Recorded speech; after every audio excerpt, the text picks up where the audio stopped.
ತಿಪ್ಪೇಸ್ವಾಮಿ ಮನೆ ಮೇಲೆ ಲೋಕಾಯುಕ್ತ ದಾಳಿಯನ್ನ ನಡೆಸಿದೆ. ತಿಪ್ಪೇಸ್ವಾಮಿ ಮನೆಯಲ್ಲಿ ರಾಶಿ ರಾಶಿ ಚಿನ್ನಾಭರಣ ಪತ್ತೆಯಾಗಿದೆ. ಕಂತೆ ಕಂತೆ ನೋಟು, ಬೆಳ್ಳಿ ವಸ್ತುಗಳು, ದುಬಾರಿ ವಾಚ್ಗಳು. ಬೆಂಗಳೂರಿನ ಟೌನ್ ಪ್ಲಾನಿಂಗ್ ನಿರ್ದೇಶಕ ತಿಪ್ಪೇಸ್ವಾಮಿ ಮನೆಯಲ್ಲಿ ಕೆಜಿಗಟ್ಟಲೆ ಚಿನ್ನ ಸಿಕ್ಕಿದೆ.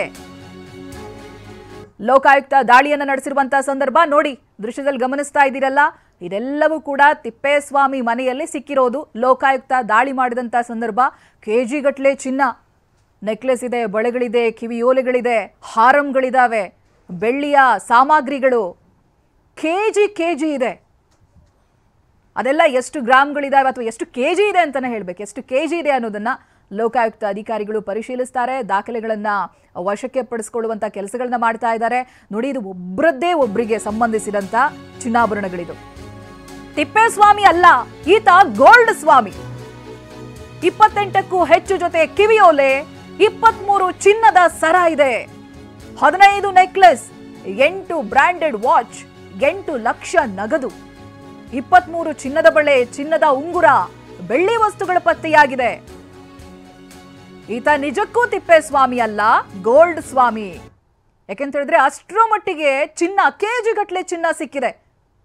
ಲೋಕ ಅಧಿಕಾರಿಗಳು ದಾಳಿಯನ್ನ ಮಾಡ್ತಾರೆ. ಬಹುಶಃ ಅವರು ನಿರೀಕ್ಷೆ ಮಾಡಿರ್ಲಿಕ್ಕಿಲ್ಲ.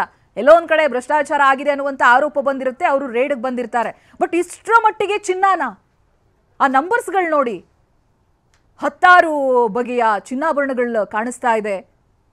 ಅಕ್ಕಸಾಲಿಗರನ್ನ ಕರೆಸಿದಾರಂತೆ, ಅದು ಎಷ್ಟು ಕೆಜಿ ಇದೆ ಅನ್ನೋದನ್ನ ನೋಡೋದಕ್ಕೆ. ಇನ್ನು ಬೆಳ್ಳಿಯ ಆಭರಣಗಳು ರಾಶಿನೇ ಇದೆ. ಬಡವರ ಮನೆಯಲ್ಲಿ ಸ್ಟೀಲ್ ಪಾತ್ರೆಗಳನ್ನು ನಾವು ಗಮನಿಸ್ತೀವಿ, ಅಷ್ಟರ ಮಟ್ಟಿಗೆ ಅಲ್ಲಿ ರಾಶಿ ಹಾಕಿದಾರಲ್ಲ ಅಷ್ಟು ಗಮನಿಸ್ತೀವಿ. ಆದರೆ ಇಲ್ಲಿ ಹಾಗಿಲ್ಲ. ವಶಕ್ಕೆ ಪಡಿಸ್ಕೊಂಡಿರುವಂಥ ಚಿನ್ನಾಭರಣಗಳನ್ನ ನೋಡಿದ್ರೆ ಒಂದು ಪುಟ್ಟ ಮಟ್ಟಿಗೆ ಒಂದು ಚಿನ್ನದ ಅಂಗಡಿಗಳಲ್ಲಿರುವಂಥ ಚಿನ್ನಾಭರಣಗಳ ಕಲೆಕ್ಷನ್ಸ್ ಹೇಗಿರುತ್ತೆ ಆ ರೀತಿಯಾಗಿ ಒಬ್ಬ ಅಧಿಕಾರಿಯ ಮನೆಯಲ್ಲಿದೆ ನೋಡಿ. ಹಾರಂಗಳು, ಕಿವಿಯೋಲೆ, ನೆಕ್ಲೆಸ್, ಒಂದೆರಡಲ್ಲ 10 ಬಗೆ ಬಣ್ಣದ ಚಿನ್ನಾಭರಣಗಳು, 15 ನೆಕ್ಲೆಸ್ ಇದೆ, 23 ಚಿನ್ನದ ಬಳೆಗಳಿದೆ, ಚಿನ್ನದ ಉಂಗುರಗಳಿದೆ. ಬಹುಶಃ ಸಾಮಾನ್ಯದವರ ಮದುವೆ ಮನೆಗಳಲ್ಲೂ ಕೂಡ ಈ ರೀತಿಯಾಗಿ ಬಂಗಾರ ನೋಡೋದಕ್ಕೆ ಸಾಧ್ಯ ಇಲ್ಲ. ಈ ಬಗ್ಗೆ ಡೀಟೇಲ್ಸ್ ಅನ್ನ ಪಡೆದುಕೊಳ್ತಾ ಹೋಗ್ತೀನಿ. ರಾಚಪ್ಪ ಪ್ರತಿನಿಧಿ ಲೈವ್ ನಲ್ಲಿ ಜಾಯ್ನ್ ಆಗ್ತಾ ಇದ್ದಾರೆ. ರಾಚಪ್ಪ, ದೃಶ್ಯಗಳಲ್ಲಿ ಗಮನಿಸ್ತಾ ಇದ್ದೀವಿ, ಕೆಜಿ ಗಟ್ಟಲೆ ಚಿನ್ನ, ಎಲ್ಲಾ ರೀತಿಯಾದಂತಹ ಬಗೆ ಬಗೆಯ ಆಭರಣಗಳೆಲ್ಲವೂ ಕೂಡ ಇದೆ. ಏನೇನು ವಶಕ್ಕೆ ಪಡಿಸಿಕೊಂಡಿದ್ದಾರೆ, ಇದಕ್ಕೆ ಸಂಬಂಧಪಟ್ಟಂತ ದಾಖಲೆಗಳು ಏನೇನು ಸಿಗ್ತಾ ಇದೆ, ಡೀಟೇಲ್ಸ್ ರಾಚಪ್ಪ.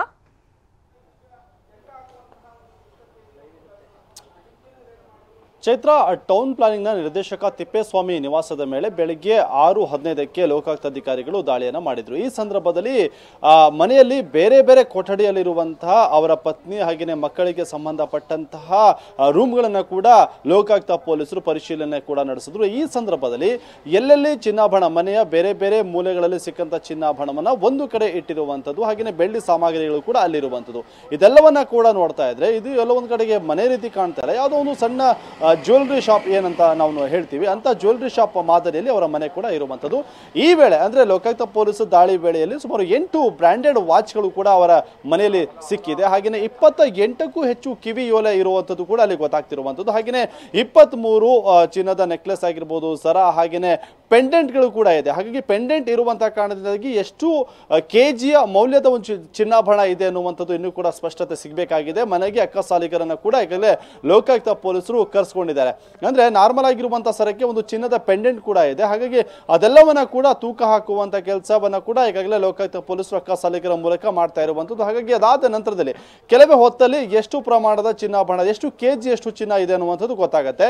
ಚಿನ್ನಾಭರಣ ಒಂದು ಕಡೆ ಆದ್ರೆ ಬೆಳ್ಳಿ ಸಾಮಗ್ರಿಗಳಂತೂ ನಿಜಕ್ಕೂ ಕೂಡ ಎಲ್ಲೋ ಒಂದ್ ಕಡೆಗೆ ಯಾರೋ ಒಂದು ಕಿಚನ್ ನಲ್ಲಿ ನಾವು ಏನೋ ಸ್ಟೀಲ್ ಪಾತ್ರೆಗಳನ್ನ ನೋಡ್ತೀವಿ, ಆ ರೀತಿಯಾಗಿದ್ದಂತ ಒಂದು ಬೆಳ್ಳಿ ಸಾಮಗ್ರಿಗಳು ಕೂಡ ಅವರ ಮನೆಯಲ್ಲಿ ಸಿಕ್ಕಿರುವಂತದ್ದು. ಹಾಗಾಗಿ ಇದೆಲ್ಲವೂ ಕೂಡ ಯಾವಾಗಿಂದ ಪರ್ಚೇಸ್ ಮಾಡಿದ್ದಾರೆ, ಅದಕ್ಕೆ ಸಂಬಂಧಪಟ್ಟಂತ ದಾಖಲಾತಿಗಳಾಗಿರ್ಬೋದು, ಬಿಲ್ ಆಗಿರ್ಬೋದು, ಎಲ್ಲವನ್ನ ಕೂಡ ಈಗಾಗಲೇ ಲೋಕಾಯುಕ್ತ ಅಧಿಕಾರಿಗಳು ತಿಪ್ಪೇಸ್ವಾಮಿ ಅವರಿಂದ ಕೇಳಿರುವಂತದ್ದು. ಹಾಗಾಗಿ ಅದರ ಜೊತೆಗೆ ಸುಮಾರು 8 ಲಕ್ಷದಷ್ಟು ನಗದು ಹಣ ಕೂಡ ಅವರ ಮನೆಯಲ್ಲಿ ಸಿಕ್ಕಿದೆ. ಹಾಗಾಗಿ ಇನ್ನು ಮನೆಯ ಸಾಕಷ್ಟು ಮೂಲೆಗಳಲ್ಲೂ ಕೂಡ ಹುಡುಕಾಟವನ್ನ ಕೂಡ ನಡೆಸ್ತಾ ಇರುವಂತದ್ದು. ಹಾಗಾಗಿ ಮತ್ತಷ್ಟು ಪ್ರಮಾಣದ ಚಿನ್ನಾಭರಣ ಹಾಗೆಯೇ ನಗದು ಹಣ ಸಿಗುವಂತಹ ಸಾಧ್ಯತೆ ಕೂಡ ಇರುವಂತದ್ದು. ಹಾಗಾಗಿ ಇನ್ನೂ ಕೂಡ ತಿಪ್ಪೇಸ್ವಾಮಿ ಅವರ ಬನಶಂಕರಿ 3ನೇ ಹಂತದಲ್ಲಿರುವಂತಹ ನಿವಾಸದಲ್ಲಿ ಲೋಕಾಯುಕ್ತ ಅಧಿಕಾರಿಗಳ ಪರಿಶೀಲನೆ ಮುಂದುವರೆದಿದೆ. ಚೈತ್ರ, ರಾಜಪ್ಪ ಹಾಗೆ ಸಂಪರ್ಕದಲ್ಲಿ ಬೆಂಗಳೂರಿನಲ್ಲಿ ಏನೇನಾಯ್ತು ಅನ್ನುವಂತ ಡೀಟೇಲ್ಸ್ ಅನ್ನ ರಾಜಪ್ಪ ಹೇಳ್ತಾ ಇದ್ರು.